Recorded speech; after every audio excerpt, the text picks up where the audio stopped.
विदधाति पूर्वं यो वै वेदांश्च प्रहिणोति तस्मै तमहदेवमात्मबुद्धिप्रकाशं मुमुक्षुर्वै शरणम् अहं प्रपद्ये।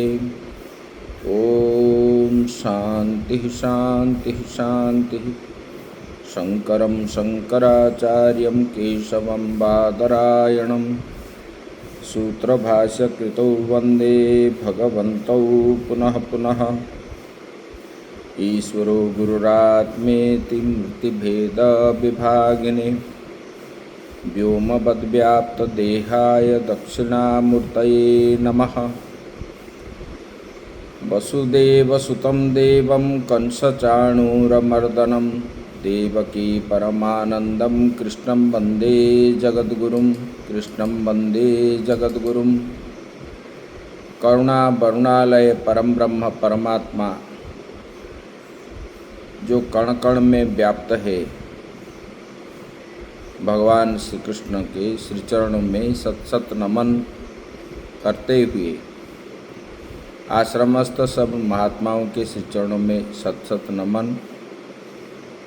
भगवत प्रेमी श्रद्धेय आत्मस्वरूप भक्तवृंद, भक्तिमयी माताएं, हम विचार कर रहे थे परम ब्रह्म परमात्मा, लेकिन जो सबका प्रकाशक है, सूर्य चंद्र आदि सब नक्षत्रों का प्रकाशक है, और वही ज्ञान ज्ञेय वस्तु है, और सबके हृदय में आत्मा के रूप में बैठने वाले वही ब्रह्म बताया गया है। अभी इसका समारोह करके बता रहे हैं, क्षेत्र तथा ज्ञान एवं ज्ञेय वस्तु को समान रूप में कहा दिया गया। मेरा भक्त इसे विशेष रूप से जानकर मेरे स्वरूप को प्राप्त कर लेता है, लेकिन जिसको ज्ञान को जानने के बाद मुक्ति प्राप्त हो जाती है, लेकिन वो क्षेत्र और ज्ञेय वस्तु को समास रूप में कह दिया गया।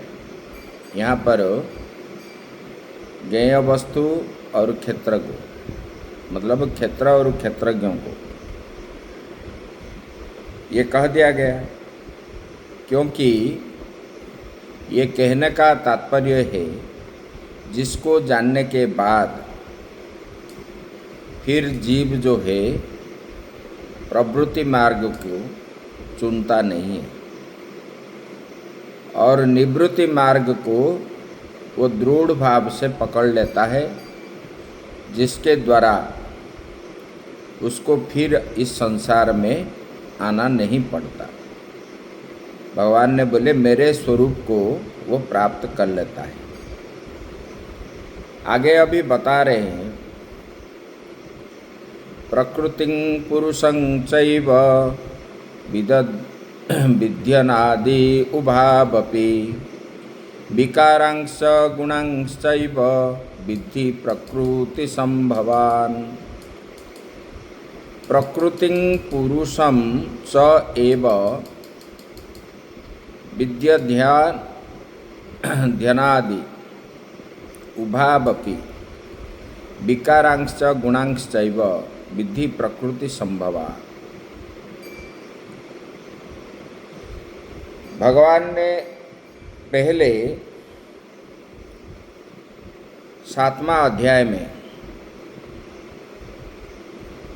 बता दिए भगवान के ईश्वरस्य द्वे प्रकृति ही, एक अपरा प्रकृति है, एक परा प्रकृति है। ये दो प्रकार के प्रकृति,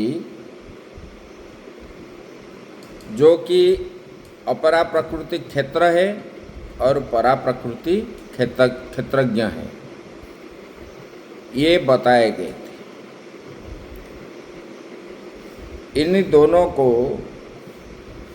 ये दोनों को प्रकृतियों को संपूर्ण भूतों का कारण कहा गया है।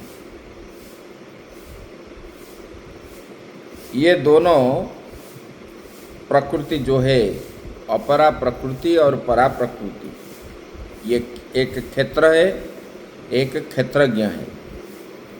ये दोनों प्रकृति के द्वारा संपूर्ण भूत का उत्पन्न है। स्तंभ से लेकर के ब्रह्मा पर्यंत ये सब भूतों का कारण बना है। तत्र सप्तम ईश्वरस्य देह प्रकृति उपन्यस्ते पर अपरे क्षेत्र क्षेत्रज्ञ लक्षण।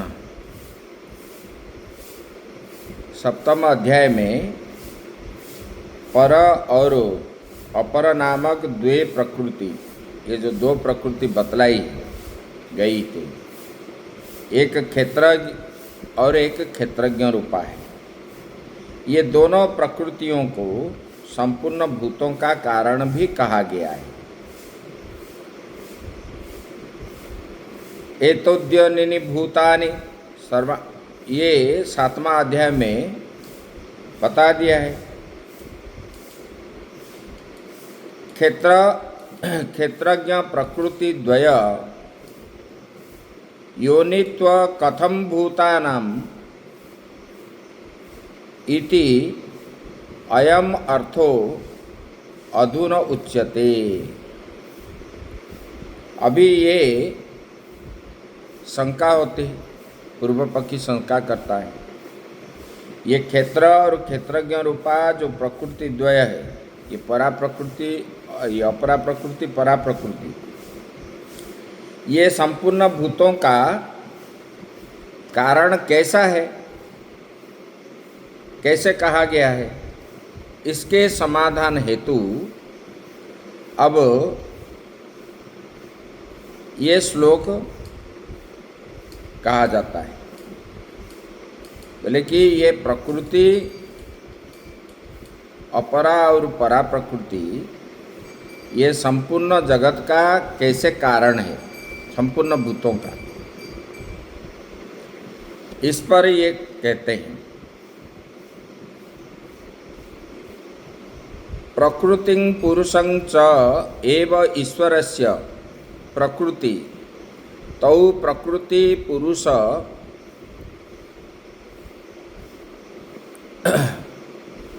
अयम अभावी अनादि विधि। बोले कि ये प्रकृति और पुरुष दोनों को ही अनादि समझो, इसका आदि नहीं है।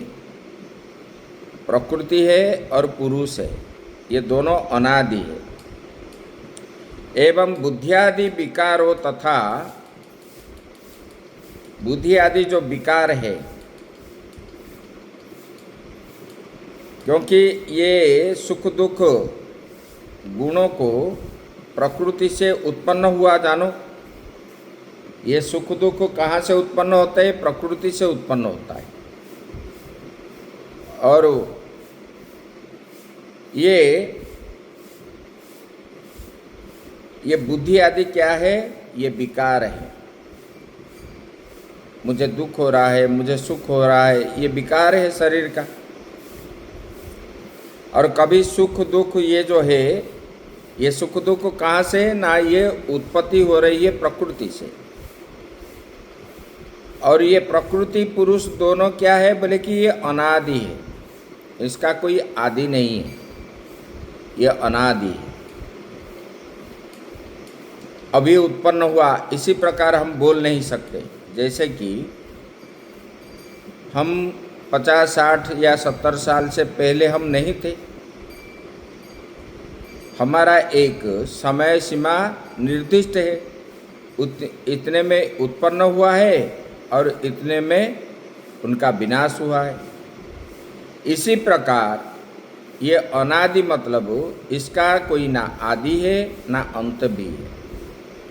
ये प्रकृति पुरुष अनादि है, उसको अनादि कहा जाता है, जिसका आदि नहीं है।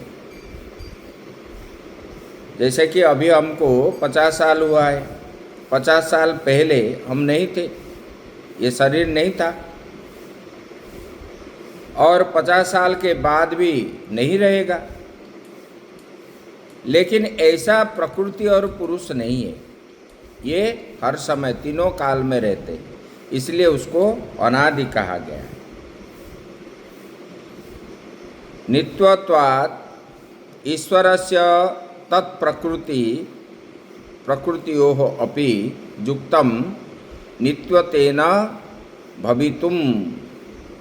लेकिन प्रकृति और पुरुष ये दोनों ईश्वर के प्रकृति है, और इन्हें आप क्या है, अनादि समझो। ये प्रकृति और पुरुष ये दोनों ईश्वर की है, परमात्मा का ही है, और इसको क्या समझो, अनादि समझो। प्रकृति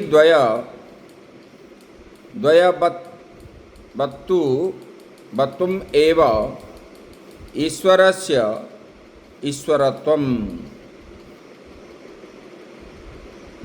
बोले कि ईश्वर नित्य है, और इसका उक्त जो दोनों प्रकृति है, परा और अपरा और परा, ये भी नित्य ही मानना चाहिए। ये पुरुष और प्रकृति, ईश्वर नित्य होने से ये प्रकृति भी नित्य है, अपरा प्रकृति और परा प्रकृति। ये बता रहे हैं, बोले कि ईश्वर का ईश्वरत्व प्रकृति द्वयत्व ही है। बोले कि क्यों, बोले कि ईश्वर का ईश्वरत्व नित्य है, तब प्रकृतित्व भी वो नित्य है। जैसा राजा का राजत्व प्रजा एवं राज वैभव के कारण से माना जाता है। राजा का राजत्व काल में प्रजा एवं उसका जो राज ठाट पाट आज वैभव है, ये कारण माना जाता है। इस राजा के समय इतना सारे प्रजा थे, ये प्रजा सुख समृद्धि पाते थे, इतना धन संपत्ति था, समृद्धि था, लोगों को दुख नहीं होता था। ये कैसे माना जाता है, ना राजत्व का, राजा का राजत्व के समय में ये माना जाता है। बोले कि ठीक वैसे ही ईश्वर का ईश्वरत्व क्षेत्रज्ञ रूपा परा एवं अपरा प्रकृति के कारण से ही माना जाता है। जैसे राजा का राजत्व के कारण सुख दुख आदि, प्रजा का वैभव आदि माना जाता है, ऐसे ईश्वर का ईश्वरत्व भी। बोले कि ईश्वरत्व क्षेत्र और क्षेत्रज्ञ रूपा जो अपरा और परा प्रकृति के कारण ही मानना चाहिए। बोले कि यस्याम प्रकृतिभ्याम ईश्वरो जगत उत्पत्ति स्थिति प्रलय हेतु स्ते द्वे अनादि सत्यौ संसारस्य कारणम। बोले कि ये दोनों प्रकृति द्वारा,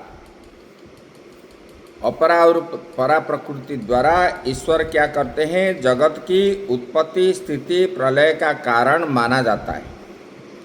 बोले कि वे दोनों प्रकृति अनादि होते हुए संसार की कारण है। ये अनादि होने पर भी ये संसार का कारण है, क्योंकि ये दोनों प्रकृति के द्वारा ही संसार का उत्पत्ति स्थिति प्रलय है।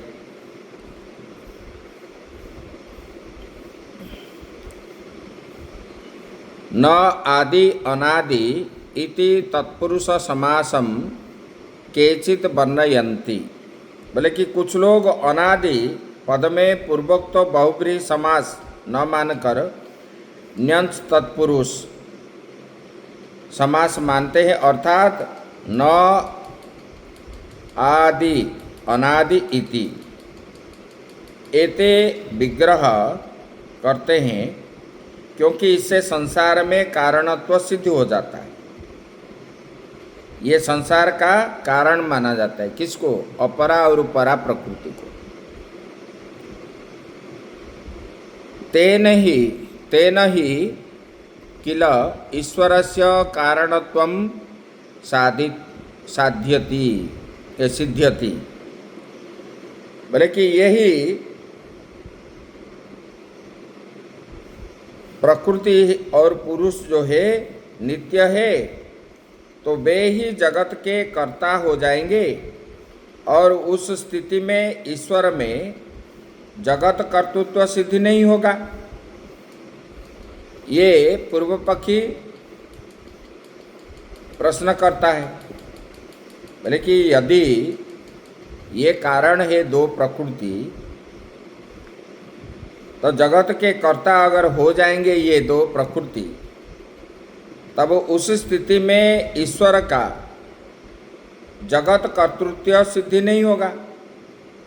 तो बोले कि ऐसा नहीं है, ऐसा कहना ठीक नहीं है, क्योंकि प्रकृति और पुरुष की उत्पत्ति से पूर्व जब ईशितव्य ही नहीं था, फिर ईश्वर में ईश्वरत्व कैसे रह जाएगा?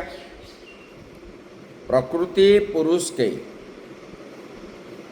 उत्पत्ति से पूर्व ईशितव्य नहीं था, फिर ईश्वर में ईश्वरत्व कैसे रह जाएगा? इस प्रकार तो ईश्वर में अनीश्वरत्व का प्रसंग आ जाएगा। अगर ऐसा आप बोलोगे तो अनीश्वरत्व आ जाएगा ईश्वर में। लेकिन संसार बिना निमित्त के होने लग जाएगा। बोले कि अनिर्मुख्य प्रसंग, शास्त्र अनर्थक्य प्रसंग और बंध मुख्य का अभाव प्रसंग भी आ जाएगा। इसी में शास्त्र अनर्थक्य हो जाएगा और बंध मुख्य का, बंधन और मुख्य का अभाव भी हो जाएगा। बोले कि ईश्वर की दोनों प्रकृतियों को अनादि मानने पर पूर्वोक्त असंगति नहीं रह जाएगा। अगर हम दोनों प्रकृति को अनादि मानने पर जो असंगति है, ये असंगत नहीं रह जाएगा। प्रत्युत सिद्धांत पक्ष में उक्त दोनों का अभाव सिद्धि होगा। बोले कैसे? बता रहे हैं। बोले कि देखो, बुद्धियादि देह पर्यंत विकारों को और सुख दुख मोह प्रत्ययाकार परिणत गुणों को प्रकृति से उत्पन्न हुआ समझो। बोले कि जो बुद्धि मन अहंकार, ये देह पर्यंत जितने सारे विकार हैं, और क्या है? बोले कि सुख दुख और मोह, ये प्रत्याकार परिणति गुणों को प्रकृति से, ये सब गुणों से उत्पन्न होते हैं। बोले कि ये सब प्रकृति से उत्पन्न हुआ समझो। जगत विकार की कारण शक्ति त्रिगुणात्मिका माया ईश्वर की प्रकृति है। बोले कि जगत का जो विकार है, जगत में जो परिवर्तन है, इसका कारण शक्ति क्या है? बोले कि वो त्रिगुणात्मिका माया है। ये ईश्वर की ही प्रकृति है। उसी से जिन विकारों और गुणों में सत्ता प्राप्त होती है, उसी प्रकृति से ही जो विकार गुण और सत्ता प्राप्ति होती है, उस सत्ता प्रदान करने वाले को ही संभव से कहा गया है। बोले कि इस विकार और गुणों में सत्ता प्राप्ति होती है किसे? ना ईश्वर के प्रकृति से। उसी सत्ता प्रदान करने वाले को ही संभव पद से कहा गया है। अतः ये देहादि विकार और सुख दुखादि गुणों को प्रकृति का परिणाम समझो। ये देह जो मिल रहा है, जो शरीर हम देख रहे हैं, ये शरीर में जो विकार आदि हो रहे, सुख दुख, ये सब गुणों को प्रकृति का परिणाम समझो। ये प्रकृति से ही ये है। इस प्रकार प्रकृति को अनादि मानने पर विकार एवं गुणों उसके कार्य सिद्धि होंगे।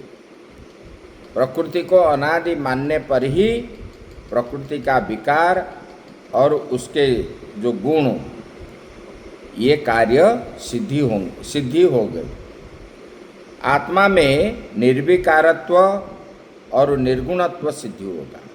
आत्मा निर्विकार है और निर्गुणत्व है, ये सिद्धि होगा। ये श्लोक में पुरुष सुख दुखानाम भोक्तृत्व हेतु उच्यते, इसमें यहाँ तक बता दिए। आगे बता रहे हैं, कार्यकरण कर्तृत्वे हेतु प्रकृति रुच्यते, पुरुष सुख दुखानाम भोक्तृत्व हेतु रुच्यते। बोले कार्यकरण कर्तृत्वे हेतु प्रकृति ही उच्यते। बोले कि के पुनस्ते विकारा गुणांश्च प्रकृति संभवा।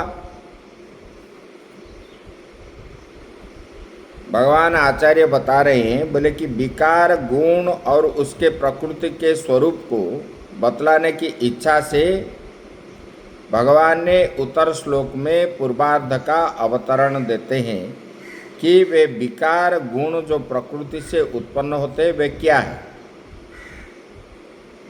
ये जो विकार गुण और उनके प्रकृति के स्वरूप को बतलाने की इच्छा से भगवान यहाँ पर बता रहे हैं। बोले कि वे विकार गुण प्रकृति से उत्पन्न होते हैं। विकार और गुण जो प्रकृति से उत्पन्न होते हैं, बोले कि वो क्या है, वे क्या है, इसी ऊपर बता रहे हैं। बोले कार्य करण कर्तृत्व हेतु प्रकृति उच्यते। ये कार्य करण जो है, ये प्रकृति कारण है, प्रकृति से उत्पन्न हुए। प्रकृति कार्य एवं करण के कर्तृत्व में कारण कही जाती है। प्रकृति जो है करण और कर्तृत्व में कारण कही जाती है। और पुरुष को पुरुष सुख दुखानाम भोक्तृत्व हेतु उच्यते।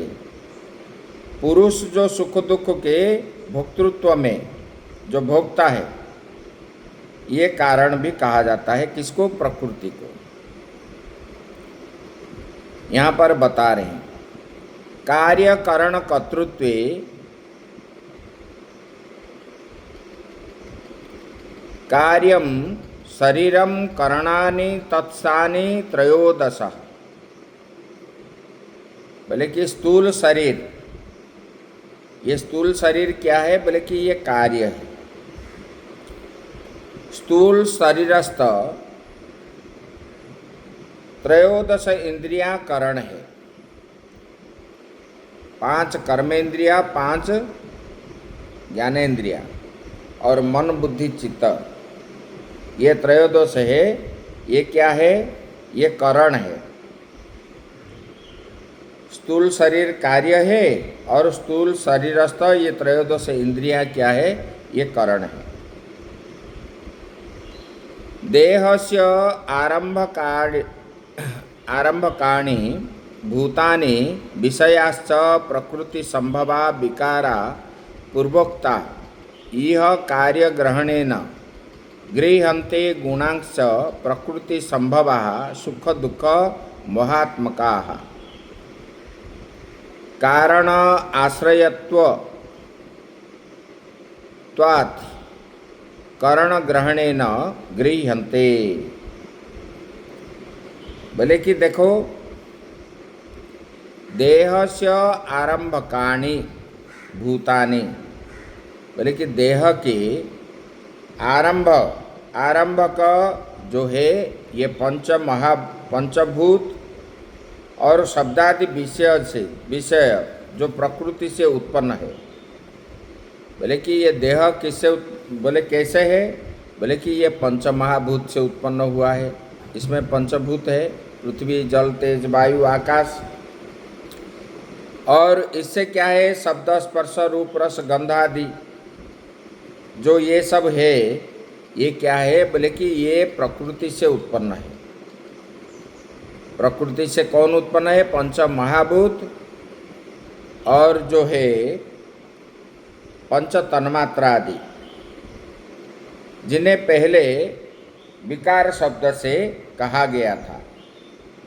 उन्हीं को यहाँ पर क्या के ये कार्य कहा गया है।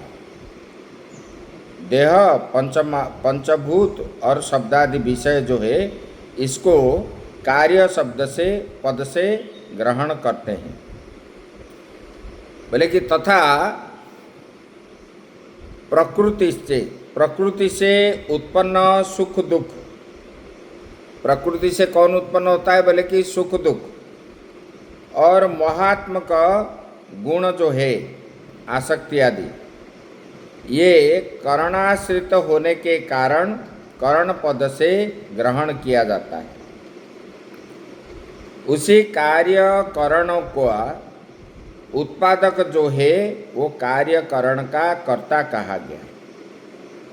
कार्यकरण को जो उत्पादक है, जिससे उत्पन्न हुआ है, उसी को ये कार्य और करण का कर्ता कहा गया है। उस कार्यकरण के कर्तृत्व में हेतु अर्थात कारण क्या है, प्रकृति है। ये प्रकृति से ही उत्पन्न हुआ है, क्योंकि यह उसका आरंभक है। ये कार्य किसको कहा गया, कार्य कहा गया देह और श्रोत्रादि ये विषय को। ये किसका कारण है, बोले कि ये प्रकृति का कारण है। इसी प्रकार कार्यकरण का कर्ता होने से संसार का कारण प्रकृति है। कार्य और करण का कर्ता होने के कारण प्रकृति, ये प्रकृति संसार का कारण है। यहाँ पर भगवान ने बताया, कहीं कहीं पर बताया गया कार्य कारण कर्तृत्व, करण नहीं कारण कहा गया है। ऐसा पाठ भी देखा जाता है। इस पाठ में भी जो जिसका परिणाम है वो उसका कार्य अर्थात विकार माना गया है, और विकारी को कारण कहा जाता है। कहते हैं उन दोनों विकार विकारी रूप कार्यकरण के कर्तृत्व में प्रकृति को हेतु कहा गया है। ये कार्य और करण का कर्तृत्व जो है प्रकृति को कहा गया है। इसकी एक अन्य व्याख्या भी है, भाष्यकार यहाँ पर बता रहे, अथवा पद से कहते हैं, एकादश इंद्रिया और पंच महाभूत ये 16 संख्या दर्शन में केवल विकार माने गए।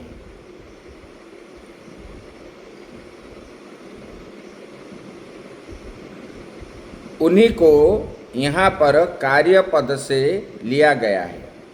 एवं महतत्व, अहंकार तथा पंच तन्मात्राएं ये प्रकृति विकृति रूप माने जाते हैं। बोले कि ये प्रकृति विकृति किसको माने जाते हैं, बोले कि महतत्व, अहंकार, पंच तन्मात्रा, शब्द, स्पर्श, रूप, रस, गंध, ये पंच तन्मात्रा है। ये प्रकृति विकृति रूप माने जाते हैं। उन्हें यहाँ पर कारण पद से ग्रहण किया गया है। इसी प्रकार कार्य और कारण की व्याख्या करते हैं। बोले कि उनके आरंभक होने से ही कर्तृत्व में प्रकृति को हेतु कहा गया है।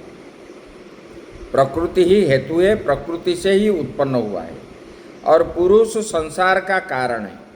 पुरुष जो है ये भी संसार का कारण है। जिस प्रकार है उससे कहते हैं कि पुरुष जीवात्मा, क्षेत्रज्ञ एवं भोक्ता ये सब पर्याय है जो सुख दुख भोग्य पदार्थ को उपलब्धत्व में हेतु कहा गया है। बोले कि ये पुरुष जीवात्मा, क्षेत्रज्ञ ये सब जो है ये भोक्ता है। ये सुख दुख भोग्य पदार्थ को उपलब्धित्व में हेतु है, इसको हेतु कहा गया है। फिर भला कैसे कार्य करण कर्तृत्व और सुख दुख भोक्तृत्व रूप से प्रकृति और पुरुष को संसार का कारण कहा जाता है? अगर ये है तो फिर जो है कैसे आप कार्य कारण कर्तृत्व और सुख दुख भोक्तृत्व रूप प्रकृति और पुरुष के संसार का कारण कहा जाता है? इस पर हमारा कहना है कि कार्य कारण सुख दुख रूप हेतु और फल होने के कारण प्रकृति के परिणाम न मान जाने पर और चेतन पुरुष को उनका उपलब्धा न मानने पर संसार कैसे सिद्धि होगा? अगर नहीं करोगे फिर संसार का सिद्धि कैसे होगा? जब हेतु फल रूप कार्यकरण भाव से परिणत भोग्य प्रकृति के साथ उसके विपरीत स्वभाव वाले पुरुष का भोक्ता रूप से अविद्यात्मक संयोग होगा, तब संसार खड़ा हो सकता है। इसलिए कार्यकरण के कर्ता रूप में और सुख दुख के भोक्ता रूप में प्रकृति पुरुष को जो संसार का कारण कहा गया है वो पक्ष भी युक्तियुक्त है। इस पर बता रहे हैं। बोले कि यह संसार क्या है? ये संसार क्या है इसके उत्तर में बताते हैं, सुख दुख अन्यतर का संभोग ही संसार है। सुख दुख का बोले कि सुख और दुख अन्यतर का संभोग भोग करना ये संसार है, और सुख दुख का संभोगतृत्व ही संसारित्व है। संसारी जो सुख दुख का संभोगत्व। इस श्लोक का भाष्य करते हैं समय इति शब्द का प्रयोग भाष्यकार ने श्लोक के व्याख्या की समाप्ति के लिए कहा गया है। यहाँ पर ऐसे कहा गया है, आगे की बात हम कल करेंगे। ओम पूर्णमदः पूर्णमिदं पूर्णात् पूर्णमुदच्यते पूर्णस्य पूर्णमादाय पूर्णमेवावशिष्यते। ओम शांति शांति शांति।